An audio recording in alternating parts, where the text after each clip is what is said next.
오늘 아침은 세상의 위기는 하늘의 지혜로 이길 수 있다 하는 제목의 말씀을 나누겠습니다. 성경의 많은 인물 중에 요셉보다 더 드라마틱한 사람, 영화 같은 인생을 산 사람은 없습니다. 꿈 때문에 형들 미움받았지요. 그 꿈 때문에 다른 나라의 종이 되었습니다. 그 꿈 때문에 결국 감옥까지 갔습니다. 기가 막힐 노릇 아니겠습니까?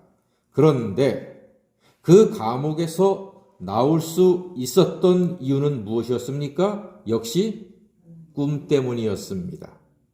꿈 때문에 나라까지 떨어졌고 꿈 때문에 높이까지 올라간 사람이 요셉입니다.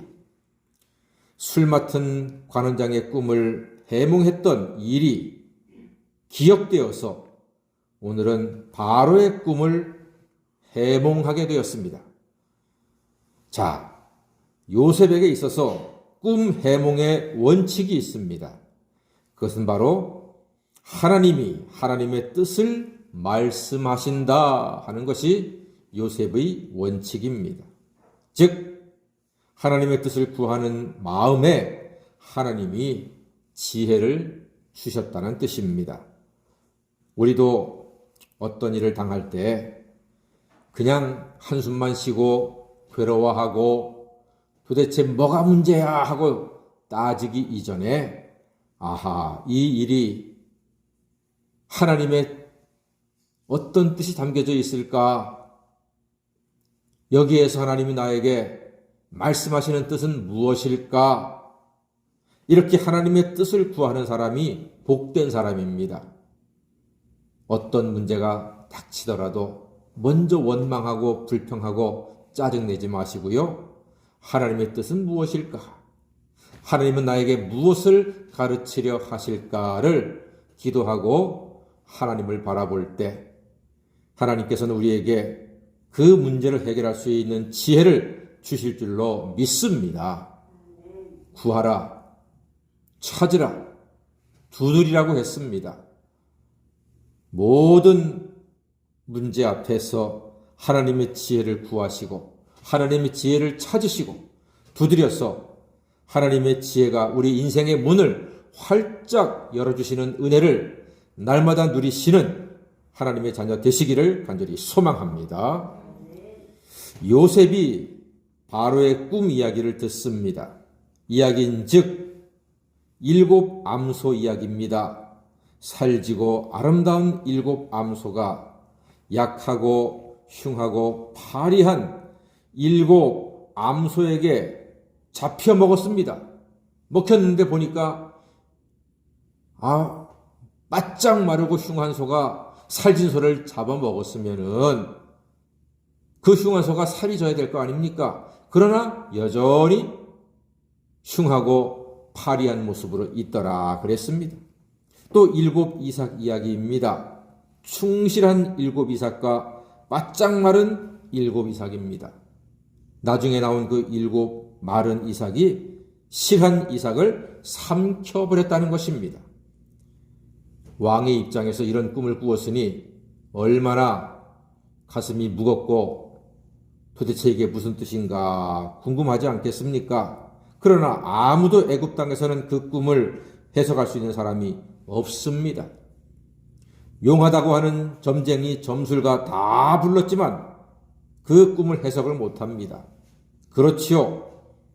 인생의 일을, 하나님이 주장하시는 세상의 일을 점쟁이가 해석할 수 없습니다.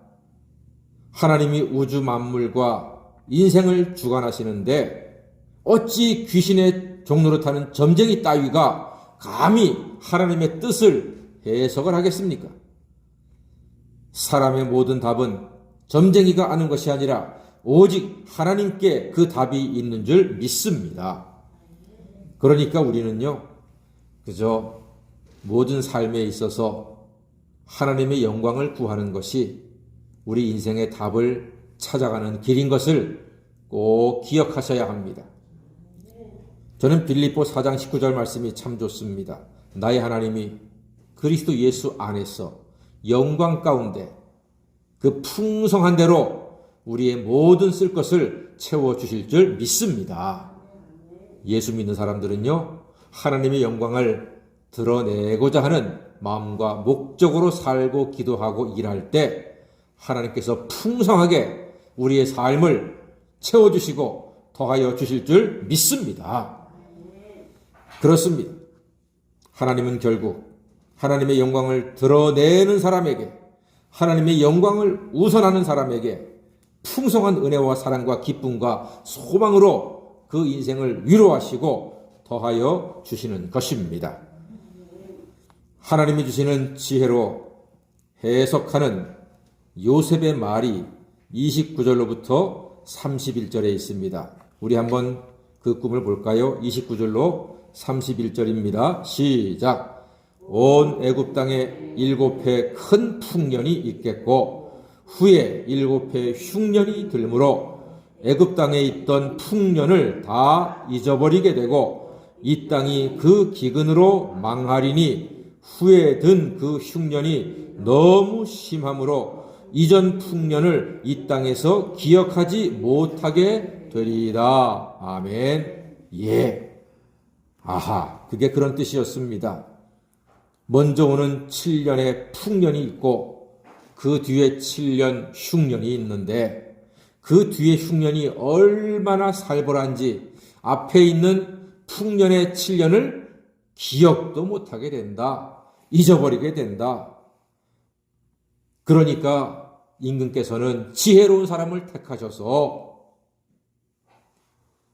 해마다 풍년이 들 때 애굽 땅의 5분의 1씩을 저장을 해서 7년 동안 준비하면은 그 뒤에 흉년을 잘 이겨낼 것입니다. 하고 이제 그 문제 해결책까지도 제시를 했습니다. 그런데 여러분, 이 이야기를 들은 바로는요, 충격입니다. 보통 충격이 아닙니다. 슈퍼 울트라 충격입니다.